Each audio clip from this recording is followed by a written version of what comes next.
noite, pessoal. Hoje é com muita alegria que vamos ter a participação de Walter César, ou Valtão do Caminhão, que é meu amigo, professor de português, também escreve, e a gente vai falar um pouquinho sobre a nossa prática de sala de aula enquanto professores de língua e literatura, associado a isso a nossa escrita, ok? Tanto eu quanto ele escrevemos, nós mantemos blogs, enfim. E eu vou convidar ele agora. Tá dando para ouvir direitinho aí, pessoal?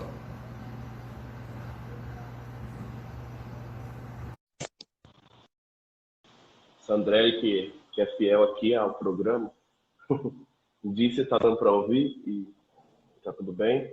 E aí, grande Walter? E aí, meu amigo, como é que você tá? Tudo massa?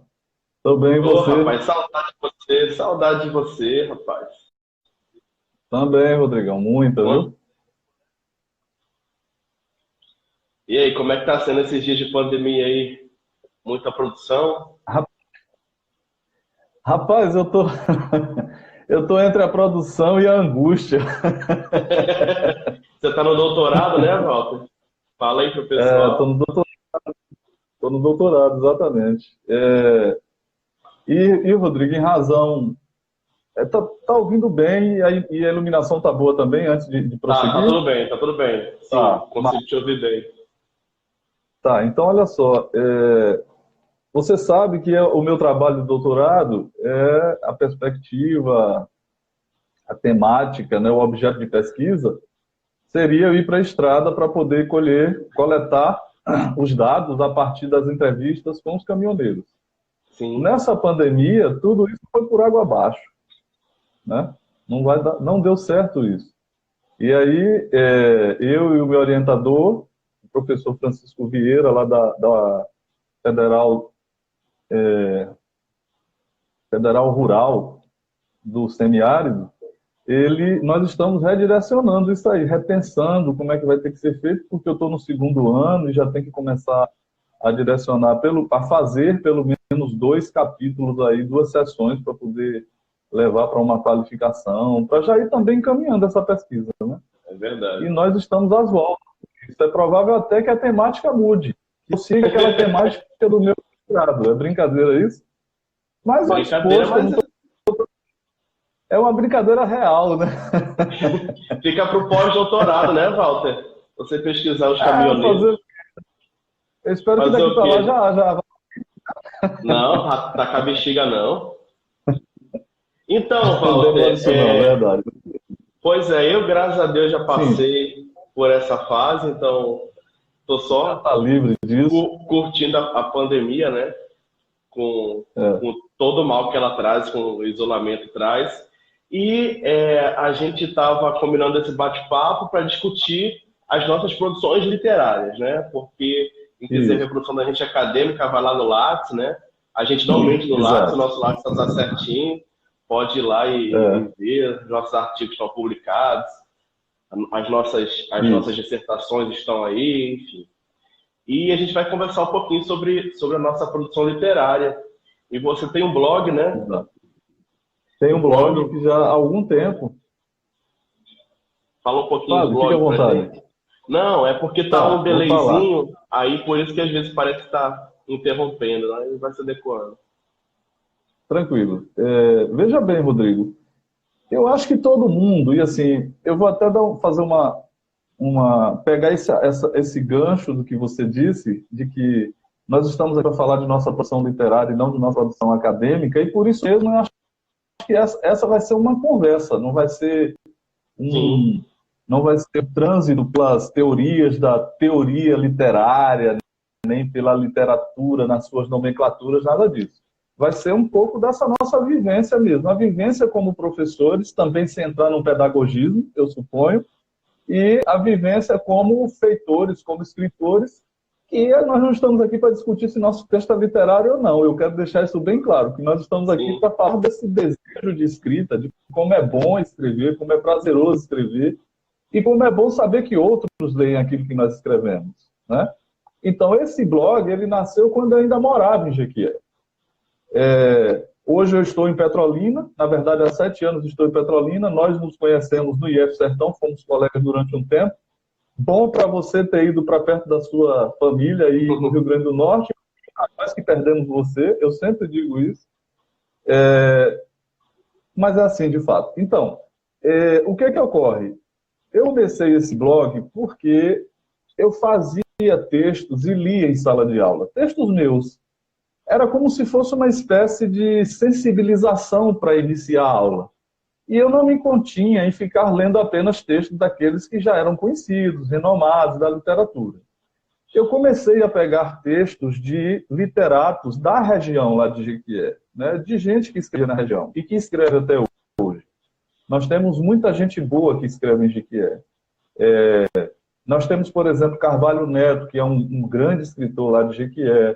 Nós temos o professor Domingos Ailton, nós temos muita gente boa. E aí eu pegava textos... Tem Zé Brito. De algum...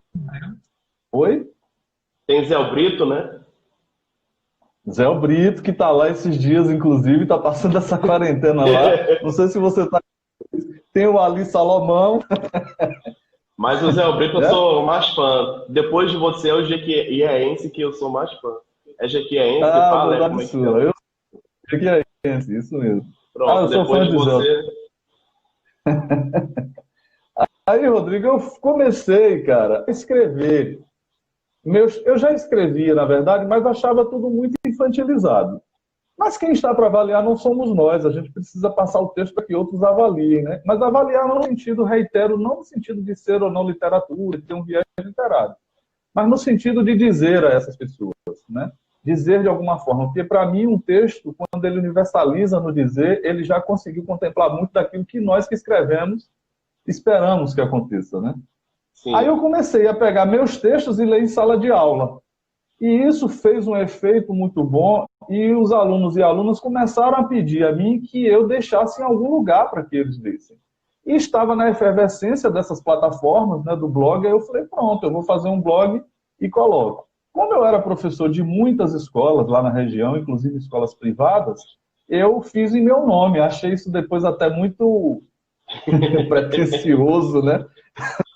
Então, o endereço do blog, embora o nome do blog seja Reminiscências, que é esse o nome que você fica sacaneando comigo o tempo todo, apesar de o nome ser Reminiscências, mas o endereço do blog é meu nome. Aí já está aí há muito tempo, tem muito acesso, quer dizer, muito não, tem alguns acessos, então eu não quis mudar mais. Não, vou deixar Walter César mesmo, embora eu não seja esse conhecido todo que eu achei que fosse, né? Que eu acho interessante do seu blog é do seu blog é que, assim, eu vou contar uma historinha, né? Conheci Walter primeiro por telefone, antes de conhecer pessoalmente. E, assim, primeiro concurso, eu novinho, né? Tinha 26 anos quando passei no concurso. Fui falar com o professor do IF que eu iria assumir, e aí era Walter no telefone, falando com uma classe assim, cheio de mesóclise, palavras arcaístas, que metade das palavras eu não conhecia. Eu falei, meu irmão, como é que eu passei no concurso para trabalhar com um caba desse? Esse bicho deve ser um coxinha, ainda não tinha Bolsonaro explodindo, né? Eu falei, esse bicho, desde que ele fala, esse bicho deve ser um coxinha. E aí, quando eu conheci Walter, eu vi que toda aquela performance dele no telefone não condizia essencialmente com o que ele é, né? Mas o blog dele, gente, assim, tem que ler Saramago primeiro para poder conseguir ler o texto dele, que é muito refinado. O texto de Walter é muito refinado. Eu tenho um blog também, chama Cartas aos Nativos do Mundo, eu não coloquei meu nome, né? Porque eu sabia que eu era... Canalha! Eu sabia que eu não era nada, aí não coloquei meu nome, né? E aí, só que não posso usar em sala de aula muitos dos textos, porque eles sempre têm alguma alfinetada, né? Não são textos clássicos. Não, é texto falando de putaria. Inclusive, eu posso interromper você? Claro, é uma conversa. Público, assim, mais... que me faz, eu já li mais de uma vez e hoje eu reli, e que me faz pensar muito é A Nobre Arte de Igor. Eu sou encantado com esse texto. Eu nunca disse isso a você. Pô, eu sou encantado com esse. A primeira leitura que eu fiz dele, inclusive, eu fiquei assim, impactado mesmo, assim, foi pá, me impactou, de caraca. Porque eu me lembrei muito da Hora da Estrela também, assim, fiz uma relação meio doida com a Hora da Estrela. Nossa, agora eu vou botar meu nome do blog, agora eu posso. Se meu texto te fez lembrar... Clarice, né? Agora eu vou mudar o nome do blog para Rodrigo Islama. Achei bem clariciano, assim, eu digo, caraca, impactante esse texto. Aí, transitei por outros, né? Eu separei para esse nosso momento e fiquei pensando, assim que ele falar do blog dele, eu vou falar, assim, das minhas impressões. Primeiro, eu gosto muito. A gente quase não conversa pelo Facebook sobre isso. Você me manda, eu leio. Você também não coloca seus poemas, né? Você não coloca no blog poemas, não. No blog não.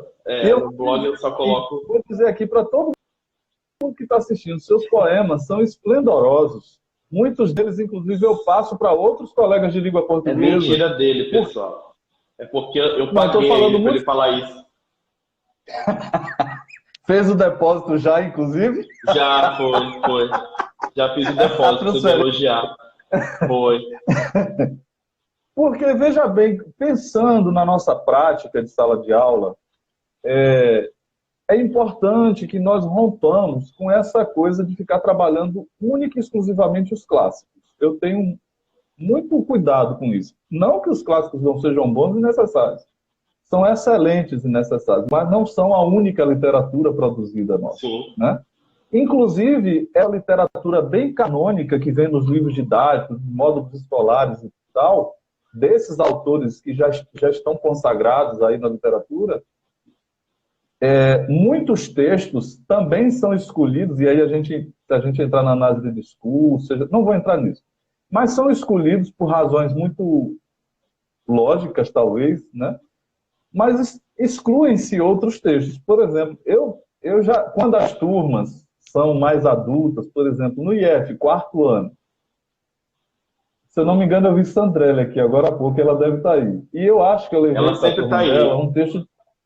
Um texto de Manuel Bandeira, um texto erótico de Manuel Bandeira, que não vem nos didáticos, e não viria mesmo, porque a gente entende, né? Mas eu levei, porque a gente precisa ver essas outras literaturas. Eu levo, por exemplo, o texto de Carvalho Neto, esse que eu citei agora há pouco, que ela diz que é. Eu levo o texto de Carvalho Neto para a sala de aula. Tem um texto que você deixou em cima da mesa lá, certa feita, no IF, e pediu que eu pegasse, que eu sempre trabalho, que é um que o cara fala do Carralo, que eu acho... Sim, ele é daqui. Ele é daí, do Rio Grande do Norte. É o raqueiro. O raqueiro, que é o vaqueiro, né? Eu sou fascinado por aquele texto, né? Então, esse tipo de literatura a gente tem que trazer para a sala de aula. E por isso que eu vou lá e compartilho os seus poemas que você não publica em lugar algum, eu, professor de língua portuguesa. Eu acho que também essa galera tem acesso a essa produção que, digamos assim, é uma produção marginal, né? É marginalizada aí. Porque marginal mesmo. Né? E o seu blog é marginal até na linguagem, né, seu canal? O meu é. Inclusive, acho que o último texto... Então, cara, assim, eu separei um texto para ler aqui, que ele é curtinho, do meu blog, você deve ver o seu também, que eu separei porque você elogiou bastante, né? Que foi inspirado, inclusive, na época que eu era professor de escola privada. E chama O Comedor da Escola. Daqui a pouco eu vou ler o texto. Eu adoro. Pois é, também. E aí, o fato da gente lidar com gente o tempo todo, né? Numa semana, a gente lida com centenas de pessoas. Faz com que eu, particularmente, escute muitas histórias. E eu até brinco de dizer que o meu blog, na verdade, é uma reinvenção, né? Porque às vezes eu pego uma coisinha que me disseram, aumento, lógico, né? Porque eu escrevo do mesmo jeito, e reescrevo as coisas que eu observo, né? E aí você falou dos poemas, Walter. Eu comecei escrevendo poema mesmo, né?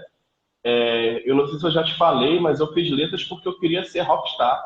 Eu tinha uma banda, eu tinha uma banda de garagem, era o compositor, eu falei, não, vou fazer letras. porque eu vou escrever as letras foda, vou ser um Cazuza da vida, um Renato Russo da vida. Mas deu tanto certo que eu tô dando aula hoje, né? Então, para você ver. E aí, eu sempre gostei de escrever poema e fui provocado por um professor na faculdade a escrever um texto em prosa. E eu nunca tinha escrito prosa, né? E eu fui escrever esse texto em prosa, era para ser um conto, só que eu não me contive. E acabou virando um romance, que inclusive eu mandei para você esse final de semana, agora, né, no começo da semana. Aquele romance, ele na verdade era para ser um conto que eu não conseguia parar de escrever e virou o romance, né? E aí eu fui pegando gosto pela prosa e hoje eu gosto muito mais da minha prosa do que da minha poesia, né? Inclusive, eu nem mostro os poemas que eu faço para todo mundo. Tem um número que dá para contar numa mão, assim, dos meus leitores de poesia, e você é um deles, né? Não mostro para todo mundo, não. Travou aí, será que travou de todo mundo? Foi o meu, foi o de Walter? Tem gente pedindo um abraço para Walter. Eita, travou. E agora? Voltou? Rodrigo? Oi? Tá me ouvindo? Agora tô. Mas não tá aparecendo minha imagem, é isso? Tá aparecendo sim. Tá, eu que não tô me vendo. Então vamos lá, não tem problema não precisa me ver não. Mas eu não sei o que é que deu não, meu celular deu pau aqui. Você fica comprando esses iPhone. Vocês estão vendo o Walter? Walter travou, estão dizendo. Tá, então eu vou sair aqui, não é? Voltou. O Judson falou que voltou. Inclusive, Judson é o nosso amigo mais famoso, né? Tá aparecendo na Globo agora. Você viu, Walter? Tá, não tô sabendo não. Você não viu no grupo, não? Depois você veja no grupo lá, Judson apareceu na Globo esses dias. Quem me avisou foi uma pessoa aí, eu não vou revelar o nome, mas ele tá famoso. Mas eu não tô me vendo, mas se vocês estão me vendo, tá ótimo. A gente tá te vendo. Agora você não tá perdendo muita coisa não, viu, Walter? De não estar se vendo. Exatamente. Deixa eu registrar aqui, tem uma galera boa aí, Bia tá aí, Júlio, você já disse, aí, né? E a Roberto, um cidadão, meu aluno, um jovem de quem gosta muito de moda de São Paulo. Tem Carvalho Neto, o escritor que eu falei para você que ela de Chiquérito também tá aqui.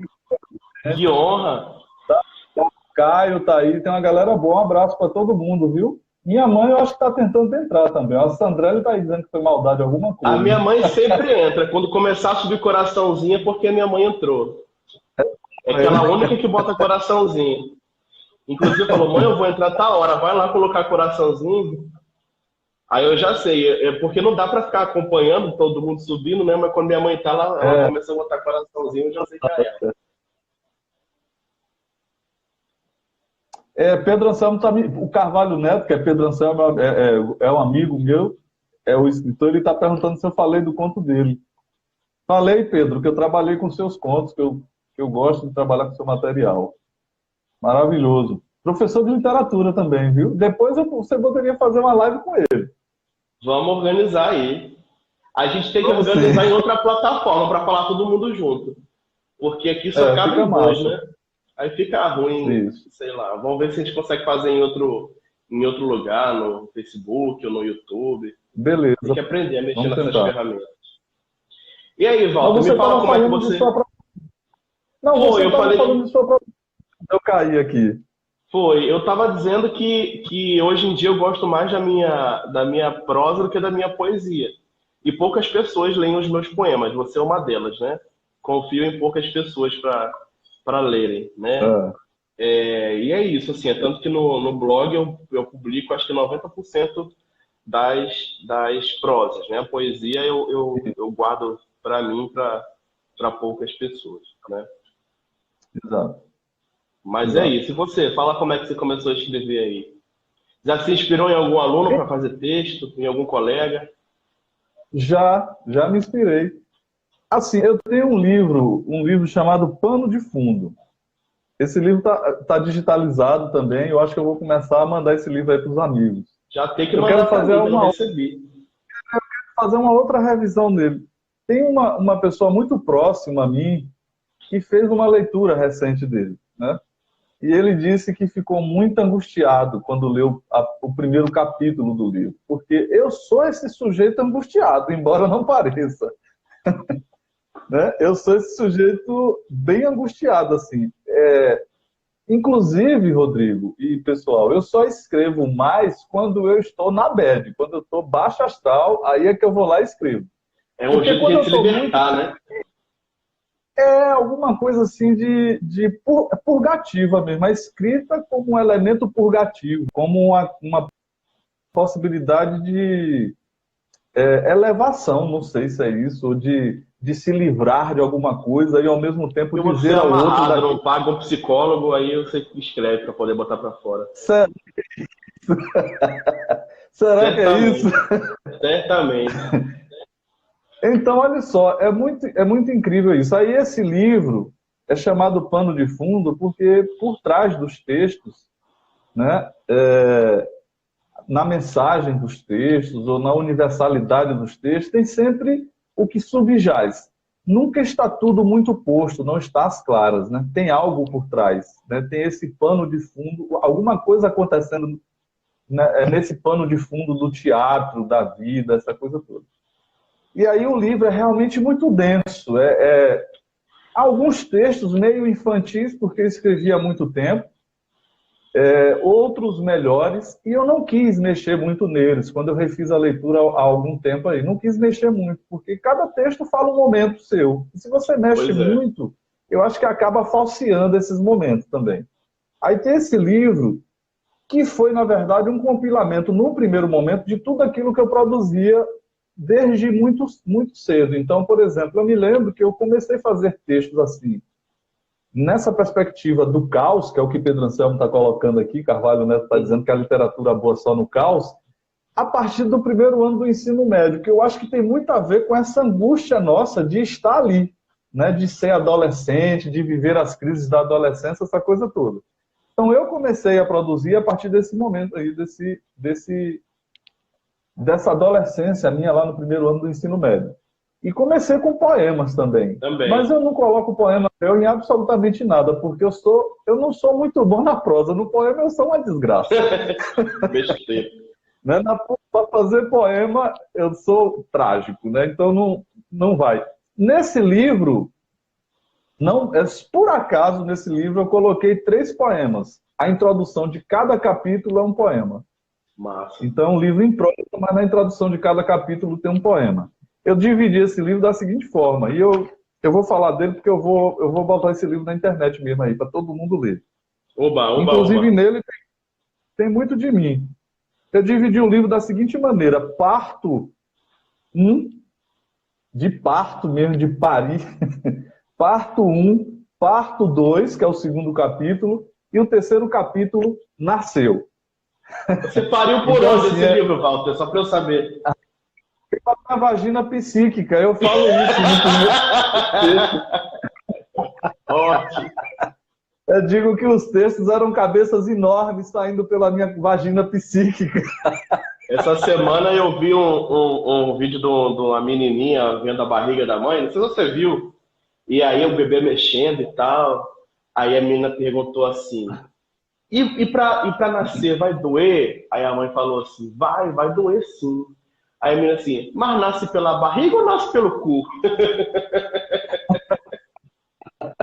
Aí eu queria saber por onde que nasceu o seu livro.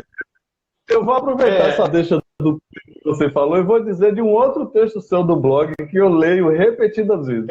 E que vou fazer a leitura aqui, eu vou reiterar a indicação da leitura do seu blog e, sobretudo, desses 3 textos que você falou. Que eu estou falando de 2, você está falando do terceiro que você vai ler, né?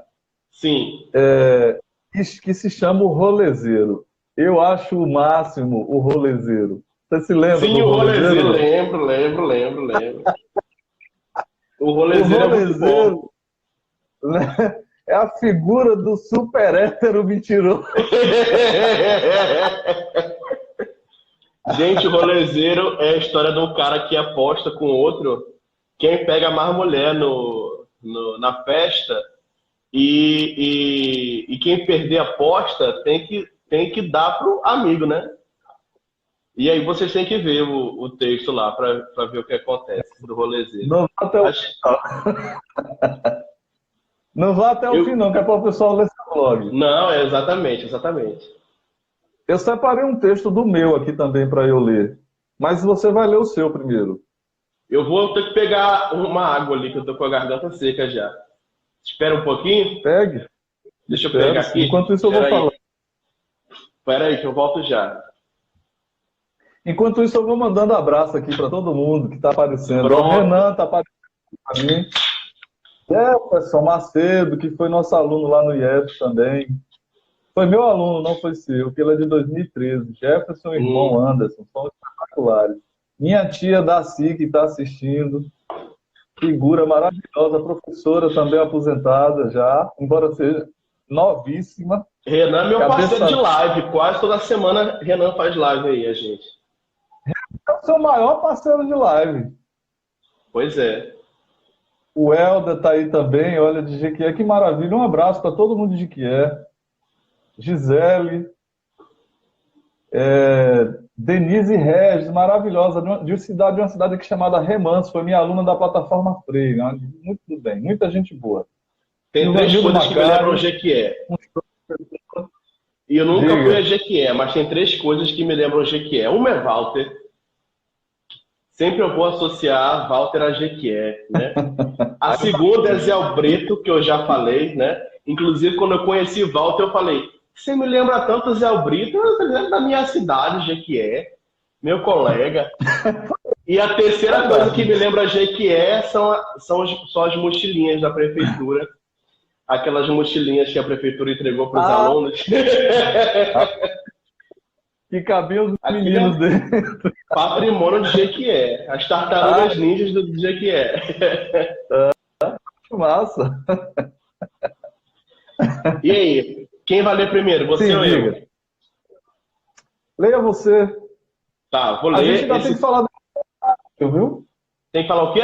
E mesclando aí com a nossa prática, como professores em sala de aula. Então, esse texto aqui foi baseado numa certa história aí que rolava numa das escolas que eu trabalhei. Um abraço para Dinho, que entrou agora. O texto chama O Comedor da Escola, é um texto de 2015. Tá lá no meu blog. O link do blog tá no meu... tá na bio. Bombado, notas baixas. 1 ou 2 reprovações. Alto índice de ocorrências por indisciplina. O comedor da escola é um sujeito bonito por fora e cheirando a ovo cozido e batata doce por dentro. As meninas o adoram e ele geralmente se aproxima das estudiosas e nem sempre é para conseguir cola. Se fosse apenas cola, o comedor da escola já foi pego colando, foi pego fumando, foi pego estuprando. O de bêbada não tem dono, é o lema do seu grupinho de amigos que transcende a Constituição, mas não fere o regimento. Eles têm tempo para beber, trepar, viajar, mas não estudam. São os meninos que dormem durante as aulas, porque acordam muito cedo para treinar, como eles chamam aí da musculação. Todos bebem com o comedor da escola. Todos resenham com ele. Ele vai embora bêbado das festas com um carro cheio de gente. O próprio carro que dirige aos 17 anos, sem habilitação, sem cinto, sem medo. Chega em Pirangi com a turma, continua bebendo com o som alto. Uma das meninas agora já é mulher. O arrependimento será esquecido nos próximos meses, nos próximos porre, quando passar na federal. O comedor da escola não vai passar na federal, mas vai ser doutor. Já no primeiro semestre do curso de Direito da UNP, consegue estágio no escritório do pai, mas quer ser juiz como a mãe, maldita OAB. Agora ele tem que estudar. Com o dinheiro dá-se um jeito. Já tem sala própria, tem alguns clientes importantes, está defendendo um rapaz de 17 anos, bombado, notas baixas, 1 ou 2 reprovações, alto índice de ocorrências por indisciplina, uma batida com o próprio carro que dirigia sem habilitação, sem cinto e sem medo, uma morte de um mendigo que dormia na calçada da madrugada. Causa fácil, mais uma vitória. Esse é o comedor da escola. Por mim. Eu vou fazer uma fala aqui a partir da minha percepção nas leituras que faço do seu blog. Eu estou tentando não entrar nesse lance da teoria literária, da estética da recepção do texto. Mas você está no doutorado, não tem jeito, né? Tá te consumindo. Mas eu não consigo me desvincular totalmente disso. É difícil, né? A gente está ali sempre... Hoje, numa conversa mais cedo com um amigo, eu estava falando exatamente sobre isso, essa coisa de... Para quem trabalha com o discurso, tudo é laboratório, né? Nós que trabalhamos com a língua, com o discurso, tudo é laboratório. Então não tem jeito, a gente tenta desvincular e não consegue. Mas veja, quando eu leio o seu blog, eu fico pensando aquela coisa de que a literatura... qual seria a função da literatura, né? Que ideia nós temos da função da literatura? Então, eu fico pensando, por exemplo, aí tentando abandonar essa coisa do professor de português, da literatura e tal, mas eu fico pensando que uma função da literatura, como um leitor, é a função fruitiva mesmo, assim, de sentir prazer pela leitura, mas também é uma função de despertar para a nossa própria realidade, né? Mesmo que o texto seja, por exemplo, do realismo fantástico, né? Mas ele tem uma tomada de consciência. Eu estava lendo, certa feita, um texto do Loyola Brandão, que, se eu não me engano, é O Bicho que Comeu o Menino, alguma coisa assim, eu não me lembro exatamente, que é um bicho que vai comendo o filho e o cara vai vendo. Aí ele diz, um funcionário público vê o bicho comendo a perna do filho. Aí tem toda uma narrativa bem fantástica. Aí a gente faz uma leitura dessa, para além da fruição, tem, obviamente, essa perspectiva de eu tiro um ensinamento para mim disso tudo, no sentido de aplicabilidade na minha própria vida. Então, eu leio os seus textos e vejo no seu blog como tem um encadeamento de percepção do cotidiano. Eu converso algumas vezes com o Juliano sobre isso. Juliano, professor de Sociologia do IF Sertão. Também escreve, ator. Que já fez uma live com você extraordinária, que escreve, que é ator. Como o Juliano gosta das coisas do cotidiano para produção de literatura ou para produção de teatro, essa coisa toda. O seu blog consegue isso. A leitura que eu faço de seus textos é que você consegue pegar esse cotidiano, converte num texto que é capaz, ao mesmo tempo, de ser fruitivo, de dar prazer à leitura, mas também de trazer uma reflexão, né?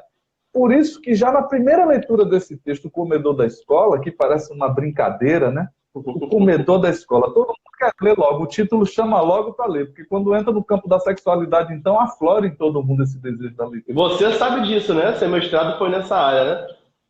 Foi, exatamente. Então é muito...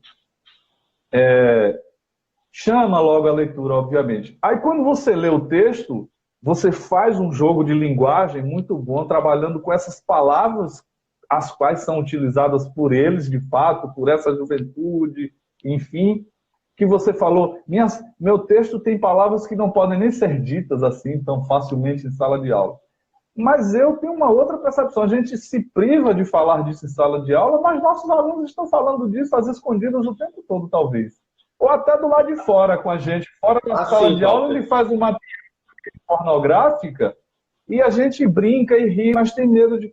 Não, um texto como esse, eu não tenho medo de levar para a sala de aula, por exemplo. Por quê? Eu não quero pensar que a literatura tem essa função pedagógica, mas é com o texto literário, ou qualquer que seja o texto, que nós construímos os sentidos e que os sentidos também se constroem nele, né? Neles, e em nós, sobretudo. Aí o que ocorre? Esse texto, apesar dessa linguagem que parece ser meio barra, assim, mas ele traz uma reflexão. Aí eu vou usar uma linguagem do texto, uma reflexão do caralho. Eu gosto da reflexão. Tô me achando, já vou mudar o nome do blog agora. É essa tomada de consciência que muitos textos seus, eu não vou dizer que todos, porque todos, e muitos você brinca mesmo com a linguagem, com a coisa do dia a dia, para sacanear mesmo. É tipo para sarrar com todo mundo. Mas outros você vai lá e dá uma impactada. Por exemplo, esse que eu falei agora há pouco, A Nobre Arte de Igor, é impactante o texto. É realmente impactante.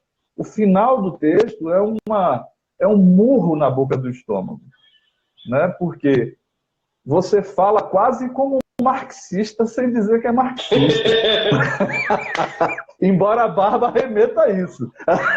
E a camisa agora, eu não tinha visto. Então, assim, eu não estou aqui defendendo o marxismo, nem dizendo que o marxismo é melhor. Enfim, não estou falando isso, eu estou falando que no seu texto... o seu texto, pelo viés literário, você consegue trazer isso. E eu acho isso muito bom. E é o que eu não consigo. Por exemplo, no meu blog, eu não consigo. O meu blog é mais superficial, eu acho. Mas é muito profundo o seu, né? O seu vai na alma da pessoa lá. Textos eu acho que é intimista, sobre a maneira, né? São sobre a maneira curtos e que mexem na alma da pessoa. Inclusive, você sempre associa uma foto, né? O seu blog é mais moderno que o meu, né? Que seu blog parece um varalzinho. O meu, do jeito que eu fiz, ficou. Eu não mudei, se tiver coisa nova eu não sei fazer, eu sou muito tapado para isso. Eu fiz esse blog na época da faculdade, que eu estagiava como digitador na prefeitura de Parnamirim, e eu tinha muito tempo livre, porque eu digitava as coisas rápido e ficava escrevendo, e montei esse blog lá, porque não podia ter acesso a nenhuma rede social, aí eu me distraía escrevendo e lendo o blog, né? Então, do jeito que eu fiz, ele ficou, né? Desde 2007, não sei, 2015... Eu acho 2007 que eu fiz o blog, 2008, alguma coisa assim. Aí eu não mexi não, mas o seu blog é todo moderno, você consegue associar as imagens ao texto escrito, é bem intimista, bem profundo, né? Então a ideia era essa mesmo, assim, mas que você tenha conseguido. Tem uma pessoa falando, Alanderson, falando da minha risada inconfundível. Um abraço, Alanderson. Rapaz, tem que chamar Paulo para dar a risada dele também aqui. Paulo, tem que fazer a live com ele. Tem. Pois, Rodrigo, em relação ao meu blog, eu sempre, desde a concepção dele, já foi essa a ideia de mesclar. Porque nós temos essa tecnologia à disposição, né, hoje. Carvalho Neto é uma referência para falar disso, o mestrado dele, ele cita isso, já trabalhei parte da dissertação dele, que ele fala sobre a e-literatura, é muito massa, eu vou até passar a dissertação dele para você. Massa, passa sim, eu vou adicionar ele depois da live. Vou passa isso. Então, a e-literatura, eu quis mesclar, eu quis fazer que a leitura do blog se construísse a partir, primeiro, da imagem. Então, por isso que ele é um varal. Você tem um título e a imagem, mas a imagem sempre chama mais atenção. Chama. Né? Aí você clica, né, na imagem e a imagem abre o texto. São textos curtos, conforme você falou, e a imagem fica embaixo, sempre embaixo ali, ou em algum lugar disposta, nem sempre é embaixo. E o que ocorre? Para fazer essa relação, né, e tentar dar uma suavizada, porque tem texto que é muito denso, né, uma intensidade de sentimento, de angústia, às vezes muito, muito pesada. Aí eu quero ler um texto aqui, você me permitir, e aqueles claro, que lógico. Tá? Por favor. O texto é intitulado Dos Sentimentos Familiares. É que tem uma coisa, eu vou só fazer, antes de continuar, eu converso que só, né? Tem uma coisa que eu preciso dizer, que eu sempre digo aos alunos e alunas em sala de aula. E aí eu vou pegar um termo que é um termo não tão pechetiano, né, de Michel Pechet, mas de Foucault, que é a coisa do acontecimento discursivo. Então, um dos maiores acontecimentos discursivos da minha vida foi o nascimento da minha filha. Eu tenho uma veneração por esse momento, né? E esse discurso, ele paira em mim até hoje, mas eu nunca consegui a materialidade que desse conta dele, por isso eu nunca escrevi sobre o nascimento da minha filha. Né? Eu também não. Porque nenhuma materialidade na língua, eu não tenho a palavra que chegue ao discurso, ao sentimento do nascimento da minha filha, né? Então não consegui. Aí esse texto aqui é o que eu chego mais próximo, porque eu falo dos sentimentos familiares. É esse o título do texto, dos sentimentos familiares. Só depois de algum tempo que fui me dando por conta do quão fortes são os laços de família. Não sei em que momento ao certo, mas houve tempos em que eu não tinha sentimentos de pertença ao meu nicho familiar. Às vezes, penso que era pura falta de sensibilidade em perceber que eles, os meus próximos, os meus de sangue, são minha contraparte. Sentimentos, estão em mim, em minha história, em minhas veias, pulsando como vida que se perpetua, universos que se renovam, sentimentos que se ajeitam, se ajuntam, se traduzem. Hoje, longe que estou, sinto falta de vozes da minha infância, de cheiros tão particulares de pessoas minhas. Vou agora à cozinha de minha casa, lá em Jequié, e sinto o cheiro do café feito num fogo baixo, numa tarde chuvosa, respingos do que ainda tínhamos de Mata Atlântica na zona da Mata da Bahia. Nesse cordel de lembranças, me vem também o sabor irrefutável da banana da terra assada, meladinha na farinha de mandioca. Era instante de sentar à mesa, com manhinha, de quando em vez painho, também algum irmão. Lá, quase sempre, estava a avó Nicinha, com aquele corpinho já bem idoso e demarcador de certa fragilidade. Eram momentos tão duradouros, por mais que durassem ali apenas 15 ou 20 minutos. Esses momentos ainda estão aqui em mim, vibrando potentemente.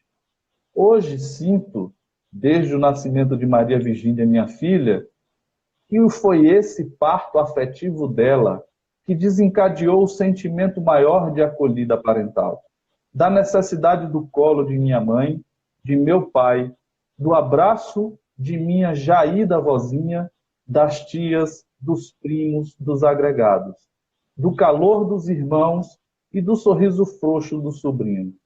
Há agora uma explosão de sentimentos cujo peito já não consegue conter. Coisa linda.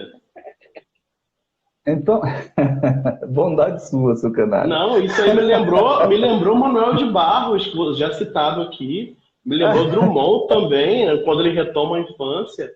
É maravilhoso. Uhum. Essa memória familiar, isso é muito bom. E assim, a memória... esse texto, Bia está até dizendo aqui que leu para a mãe dela e a mãe se emocionou. Um abraço para a Bia e para a mãe de Bia. Pois é, eu tenho uma gratidão enorme por elas duas. Assim, eu também adoro. Bia leu esse texto para a mãe. E você sabe o que foi que ocorreu? A mãe dela, ela e a mãe, compraram uma caneca e compraram uma caneca e compraram um café, embalaram no presente, e a mãe foi lá no IF me entregar depois da leitura desse texto. E eu fiquei bem comovido com isso, porque aí vem esse lance que nós falamos agora há pouco, da importância de, mesmo nós que não somos considerados literatos, ou reconhecidos como literatos, a importância da produção de nossos textos e que nossos textos cheguem a tantos quantos seja possível que eles cheguem, exatamente para fazer esse efeito purgativo, essa coisa da catártica, né, que é tão clássica, mas que se renova em nós, porque nós somos esses seres de sentimento.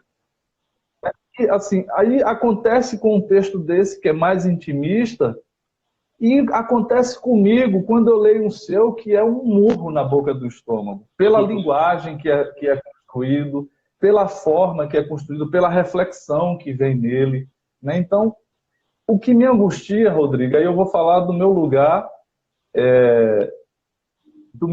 de professor agora. O que me angustia, e por isso eu tento ao máximo mostrar aos alunos e alunas, durante esses 19 anos de sala de aula, que a importância da leitura não deve ser necessariamente uma importância instrumental para se dar bem, para entrar bem no mercado de trabalho. a leitura tem que ser um lugar de refazimento. Exatamente. A leitura tem que ser um lugar de se reconstruir diuturnamente, terminar de ler um livro e ser diferente, no sentido de que eu tenho um outro olhar a lançar sobre o mundo, porque eu não sou o mesmo sujeito de um tempo atrás dessa leitura. Né? Então, eu posso terminar de ler um texto curto e aquele texto me mobilizar minha vida inteira.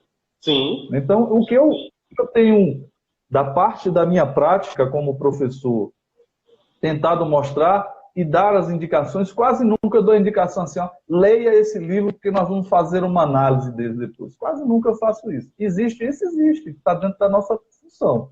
Mas, de modo geral, eu estou ministrando a aula, eu digo assim, poxa, muito bom 1984. Alguém já leu aqui 1984, de George Orwell? Aí ficam, diz o quê? Aí eu falo uma pontinha. Continua, professor? Não, o livro está à disposição, tem que ler. Pode pegar aí para ler. Tem na internet, inclusive, gratuitamente. Então, eu acho que é isso que a leitura faz, assim, precisa fazer, né? E Pedro Anselmo está aqui dizendo, hoje, por que não? Todo mundo é literato, pode ser também. Valeu. Neto. Eu sempre faço isso também, Walter, com o Admirável Mundo Novo. E as pessoas sempre... Maravilhoso. Pois é, inclusive eu já dei para alunos já esse livro. Walter, uma coisa que me incomoda muito como professor de literatura é o seguinte: a gente tem que ensinar literatura? Tem. A literatura é importante, é nosso reconhecimento enquanto nação, enquanto sujeito, tudo isso. Mas, por exemplo, eu vou falar do arcadismo, vou pegar um exemplo do arcadismo, né? O arcadismo aconteceu na época da Inconfidência Mineira, antes da independência do Brasil. É um movimento político-literário, e eu fico pensando, como é que eu vou ensinar um assunto desse que não seja chato, né? De uma forma que não seja chato. Então, primeiramente, eu falo do que é o arcadismo, mostro que são os poetas árcades, inclusive alguns deles eram inconfidentes mineiros também, como você sabe. E aí sempre eu tento fazer o quê? Uma ponte entre o arcadismo, qualquer escola que eu estiver dando, com os nossos dias. Então, por exemplo, Fogueira Urban, Carpe Diem, são temas do arcadismo. Vamos procurar textos atuais que tratam desses temas, que tratem desses temas. Exato. Então, por exemplo, os alunos pesquisam canções, pesquisam filmes, porque isso é a literatura de hoje, né? Hoje em dia, acho que a literatura mais comum é música. Todo mundo escuta música o dia inteiro e está consumindo a literatura, né? Então, eu tento fazer isso um pouco que você faz, sabe? Tem que falar do clássico, tenho que falar do clássico, óbvio. Mas não vou me prender a ele, vou tentar trazer sempre uma referência para a realidade da pessoa, né? É mais ou menos isso, assim, que eu gosto de fazer. Walter? Por exemplo, assim... Está conseguindo me ver agora? Estou conseguindo te ver, sim. E me ouvir? Massa. Sim. Por exemplo, eu acho que quando a gente trabalha ali um movimento tropicalista, né? Eu até brinco, eu digo, eu acho que negligencia tanto a presença de Uali, você me falou isso já quando eu estava dando, quando eu estava dando tropicalismo no IF Sertão, você falou isso, eu trabalho com fulaninho e tal, Beltraninho. Fala de Tom Zé, né? O que a gente recebe, né? O que vem aí como referência, não vem Tom Zé, não vem o Ali Salomão. Eu digo, peraí, a gente tem que dar uma mobilizada nisso aqui, não é bem por aí. Tem um cidadão, Rodrigo, em Jequié também. Eu falo assim, eu morei a maior parte da minha vida em Jequié, mas eu preciso ser bem fiel. Eu sou de Jitaúna, que é uma cidade vizinha a Jequié. Olha, você me enganou 4 anos, Walter. 4 anos que eu lhe conheço, eu estou sabendo agora, rapaz. Eu tenho 6 anos de idade em Jitaúna, e eu não gosto de me desfazer desse meu primeiro lugar, assim, porque eu tenho uma afeição enorme por Jitaúna. É uma cidade do sul da Bahia, fica Jequié Sul, né, descendo para o litoral, fica a 28 quilômetros de Jequié. E é uma cidade que quando eu cresci, outro dia eu estava falando para um amigo meu próximo, que tinha uma mata no fundo da minha casa, Mata Atlântica no fundo da minha casa. E que às vezes vinha... tem Mata Atlântica até no Amazonas. Na Amazônia agora, eu nem sabia. Tem a Mata Atlântica em qualquer lugar. Pois é. Aí, cara, eu acordava, Rodrigo, eu já vi bicho preguiça entrando pelo quintal, laguinha, essa coisa toda. Então, eu estou desse lugar, assim, eu preciso até escrever essa minha memória. Eu acho que é necessário escrever essa memória. Uma outra memória que eu preciso escrever é sobre o tempo que eu fiquei em caminhão, que você disse aí na chamada, Valtão, cadê o caminhão? Valtão do caminhão, né? Pois é. E é o tempo que eu fiquei em caminhão, né? Meu pai foi caminhoneiro, comerciante e caminhoneiro a vida inteira, e eu viajei muito tempo com ele, depois fiz as experiências de viajar um pouco só, mas viajei a maior parte do tempo com ele, até que eu entrasse na universidade. Mas eu tenho muitas memórias. Hoje pela manhã eu estava conversando com um amigo sobre essas memórias do caminhão, das falas dos caminhoneiros, dos trocadilhos que eles faziam. Por exemplo, tinha eu vou falar isso aqui, porque seu blog é nessa pegada, eu vou falar isso. Tinha um que tinha o testículo muito grande, o ovo Pode grande. falar. Os caras brincavam, faziam um trocadilho, ficavam assim, e aí, vai ou vão? Então já tinha um trocadilho linguístico aí bem massa, que eu já me atentava para aquilo sem ser... Não era um testículo, era um textão, né?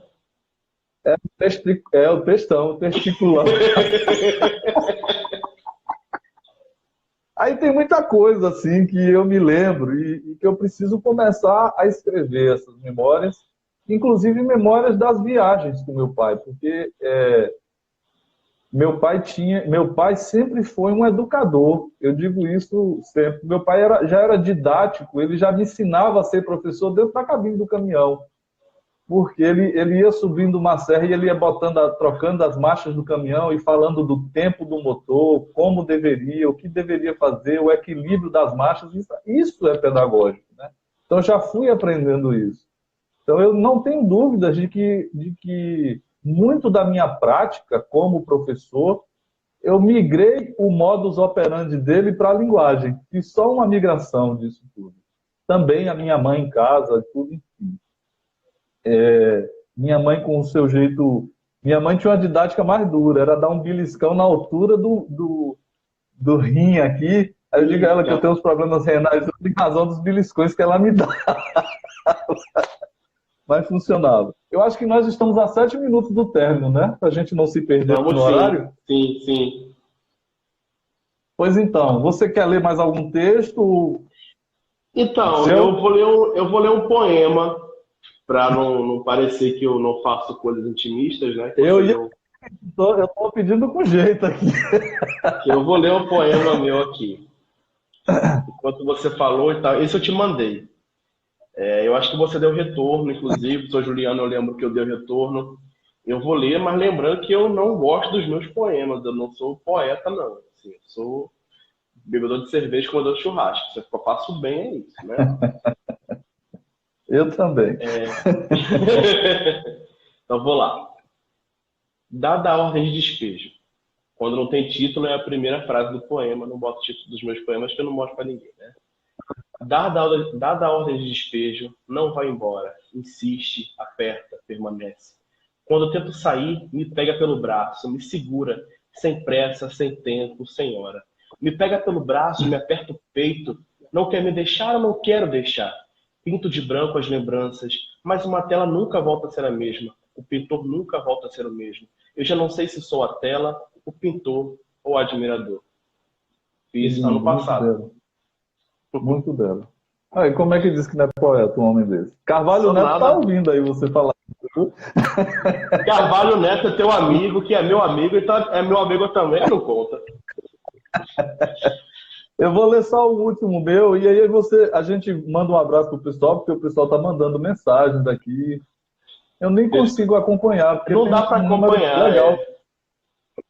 Desculpa que eu não disse o nome aqui. Mas tem Clara Elisa, uma prima minha lá de Salvador, que mandou uma mensagem aqui muito atuosa. Tem Wilson, que foi meu aluno, que é um amigo meu, de quem gosto muito, lá de Jequié. Tem Lucas, Mário Lucas, que é um amigo com quem falo o tempo todo, ainda hoje. Foi meu aluno também. E os seus, que você nem falou ninguém aí ainda, mas você vai olhando e vai falando. Porque a letra é pequena. Apesar do teu óculos, eu não enxergo muito bem. Aí não consigo Ainda estou acompanhar, não. conseguindo enxergar. Mas assim, esse vídeo eu vou botar no meu canal do YouTube. Eu vou mandar para você também, se tem um canal, né, Walter? Se você quiser botar lá, fica à vontade. Isso. Agora, o meu canal chama Rodrigues Lama, porque eu peguei a ideia sua, né, de colocar o nome. Sim. Aí eu vou colocar esse vídeo lá e vai ficar salvo aqui no Instagram também. Aí quem quiser eu vou ver de novo, né? Até para minha mãe assistir, que ela me falou aqui agora que não conseguiu entrar. Mandar um abraço para a Elisete, que também é minha prima lá de Salvador, pessoa de quem gostamos muito. Eu vou ler meu texto aqui, é bem pequenininho. É um texto que eu recebo muitas respostas dele, eu acho isso muito positivo, que diz o seguinte: ainda dá tempo. Ainda dá tempo de um novo encontro. A vida não acabou, eu sei. Há beijos guardados, há arrepios dentro querendo sair. Sorrisos verdadeiros e felicidade plena. Ainda há sentimentos sem nome. Tudo isso treme em mim. Acredite, há a música de há muito, mas também há a do agora, que briga em entrar para bagunçar novamente o guardado a 7 chaves. Dá tempo, sim, eu sei que dá. É bem pequenininho lindo, também, assim, é bem... Lindo. A ideia de que é possível ainda, tudo é muito possível ainda, né? Mesmo em tempo de pandemia, eu continuo acreditando que tudo é muito possível. Mesmo em tempo de tantas angústias no campo político, etc., ainda acredito que ainda é possível, eu acredito que é possível. Não quero deixar de acreditar, porque senão perde a graça. Pois é, a gente tem que acreditar em alguma coisa, né? Porque senão não tem sentido, né? E quando estou falando acreditar, não é acreditar em Deus ou em alguma divindade, não é acreditar na gente mesmo, na nossa capacidade de mudança, na educação, a gente poder ajudar o outro a refletir, a interpretar melhor o texto e, consequentemente, interpretar melhor sua realidade. A gente tem que ter crenças, né? Eu acredito nisso, assim. O dia que eu perder a fé completamente em mim ou nos outros, que eu perder a fé na educação dos meus alunos, acabou. Assim. Não tem mais para que ficar, não. Temos 2 minutos e meio, Walter. Elias, um abraço, Elias. Um abraço, Elias. Está faltando você aqui, viu? Nós vamos fazer trabalho juntos agora. A gente vai ser professor pompom da internet agora. Pois é. Temos que fazer a live nós 3. Aí tem que mandar deixar ele a barba grande, né? Porque a gente tinha uma época no IF de Oricuri que todo mundo tinha barba grande, de português. Aí ele fez a barba e estragou a equipe, né? Eram os barbudinhos de português. Exato. Aí ele sacaneou a gente, né? Mas tudo bem. Depois que ele botou a lente, que ele tá todo vaidoso, né? Aí ele deixou de usar a barba grande. Tá. Exato. Tá acabando, vamos dar tchau então? Vamos dar tchau, né? Walter, muito obrigado. Pois valeu, por causa do horário. Se vocês gostarem, vocês pedem que a gente faz outra. Walter não só aceitou meu convite para fazer a live, como fez o marketing todo, né? Eu fiquei me sentindo um astro, mandando vídeo, mandando foto. Cada dia tinha uma arte diferente. Walter todo midiático. E é isso, Walter. Queria te agradecer bastante, assim. Você sabe que você é um grande amigo meu, né? Adoro você, adoro os seus textos. E muito obrigado pela presença aqui. Obrigado a quem está vendo a gente, viu? Obrigado aos nossos alunos, aos nossos amigos, aos nossos parentes aí. Ok? Deixar você encerrar aí, dar tchau, pessoal. Pessoal, primeiro eu quero agradecer a você por esse convite. Eu já estava angustiado de que ele vai chamar todo mundo e não vai me chamar esse filho da... Agradecer a você porque eu tenho afeto por você muito grande, você sabe disso. Por Elias, essa figura que está aí, por todos os minhas tias, primas, minha mãe que não conseguiu entrar, meus ex-alunos, meus alunos atuais, alunas, ex-alunos, todo mundo. Eu quero mandar um abraço aqui afetuosíssimo para todo mundo que está vendo e agradecer pela oportunidade de dividir esse prazer da leitura, da escrita e da sala de aula com vocês. Obrigadão, Rodrigo, e obrigado a todo mundo mesmo. Obrigado, Virgínia, Gisele, obrigado, Elisa, obrigado, Macau, obrigado a todo mundo. Será que caiu? Valeu. Pessoal, eu vou botar nos stories a capa do meu blog, a capa do blog do Walter.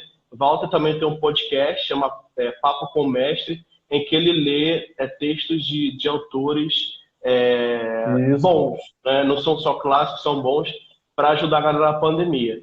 Tá aqui o tempo assim, ó, 18, 17, 16. É isso, pessoal. Até mais. Obrigado, Walter. Obrigado. Até a próxima, pessoal. Valeu, valeu. Um abraço. Boa leitura a todos e bom final de semana.